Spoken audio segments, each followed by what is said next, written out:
Hi, good afternoon, and happiest of days to each of you folks out there. Alrighty, so today I'm going to be starting off. This week is going to be for the Monday that I do for older reviews in either RPGs like Dungeons and Dragons or war games like BattleTech and that sort of a thing too. On that sort of thing, and I'm doing a lot of recent ones too.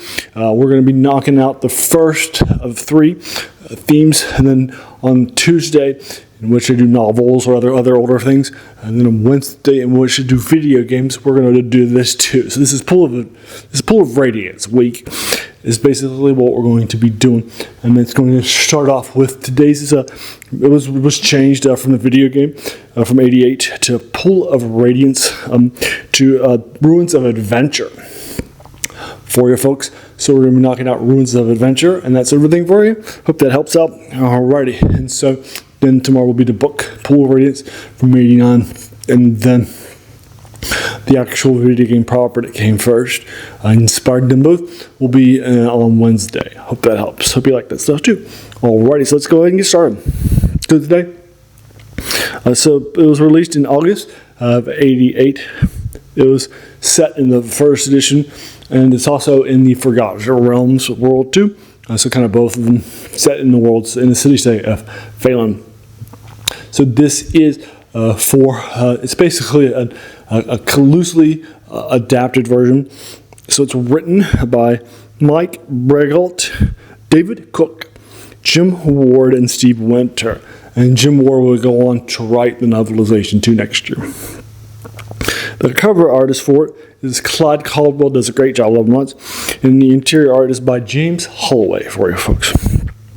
So the video game came first, and then this came next, and then the novelization came after those the next year.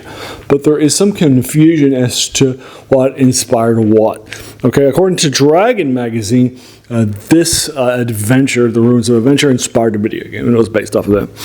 And then some were working on this module didn't think that, though. So there is some confusion as to which one was the more influential of the two, if that makes sense. So this is, like I mentioned before, pretty loose adaptation of the video game proper that's set in Phelan. It's for lower level characters. It's 96 pages long.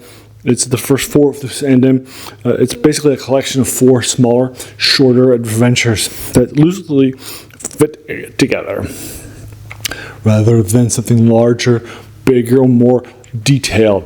All right, and there's lots of parts of Phelan that really aren't sort of tackled, or I don't think it does a great job of sort of selling on the living parts. Phelan's a very, very strong city set in this area, in this ruins on the moon sea that's been destroyed in war hundreds of years ago, but the settlers have slowly over time started rebuilding it, and that sort of a thing. It's one of the first Dungeons and Dragons themed RPGs and such, and so it was a huge hit fiscally too. Made a lot of money. Also in the first Forgotten Realms titles too. Alrighty, so I think it's okay. I wouldn't go to the masters for it. It's not the best or worst adaptation possible that I could imagine for this game. I prefer something that's either longer or more detailed, or has a bit longer, like less than 4 adventures, that are sort of tiled together, right, and that sort of a thing. So I'm giving this a 6 out of 10. For you folks, but your mileage may totally vary for you folks. So let me know what your thoughts are. So there we are. All right. Have you played this module from '88? The first one is set. That's a telling of the hugely strong video game Pools of Radiance that was set a few months earlier that year. If so, what did you think about it? Just let me know what your thoughts are. Have you played it? Did you run it as a dungeon master? Did you play as a player? All right, let me know what your thoughts are. Try to keep it spoiler free and that sort of thing. But I think it's a great game. I just don't think it's as great as it could be. Makes sense? That's what I'm giving it a 6 out of 10. Alrighty, so there you are for you folks. Put your mileage will vary. Alrighty, and then like I mentioned before, I've done lots of these older sort of modules. I've just previously done B1 through B4, and then I did like major ones like L2, the Assassin's Knot, or L1, the Lone Hill, Second Greyhawk, or I've just previously done the top 7, the top adventure module of all time.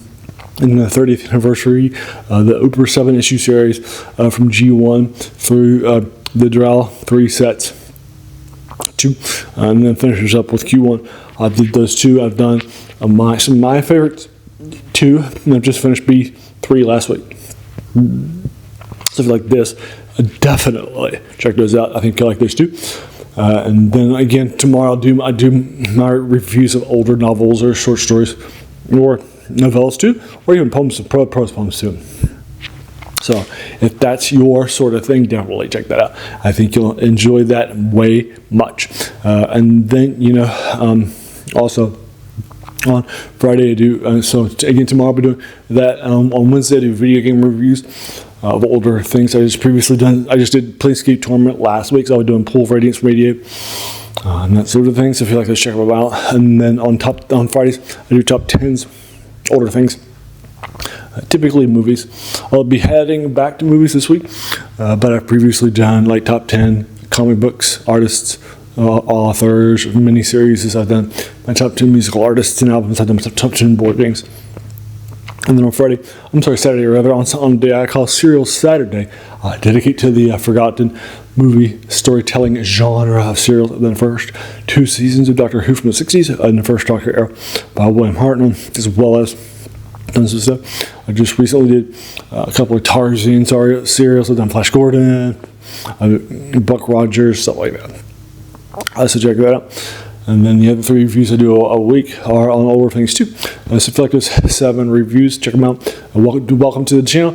Have a seat. I think you'll enjoy it lots. Do all the YouTube stuff like hit the subscribe button, share, watch the videos, hit the like buttons. And if you're feeling that frisky thing, hit the bell icon too. You'll be notified of my 7 videos a week. As you can tell from all those older things, that's also where the passion of this channel comes from. It's also where its name comes from too. The worst thing about new books. That's a quote by a French philosopher named Jacques Joubert, who said that the worst thing about them was that they kept us from reading the old ones instead of all those older stuff we might have forgotten about. It's also the passion of the channel comes from. It's also where it's also my number 1 strength on Strength Quest, which is a positive psychology thing you can take tests on. I appreciate something more the more I find out about it. For example, in Appendix N in Gary Gygax's first edition of Dungeons & Dragons, he has Advanced Dungeons & Dragons. He has something called the Appendix N where he lists all the influences. So I can go back and read those influences to have a better appreciation for where that came from. Make sense? Alrighty, so there you are. So, and if that's something you enjoy too, do all the YouTube stuff. Alrighty, and thank you so very, very much for just taking some time out of your day and just investing it and watching my videos, right? Because we all have so many things that are happening right in our lives, and we're pulled in so many different directions. So the fact that you spent this time with me, that's incredibly humbling. And I appreciate so very, very much. So thanks again and have an amazing day.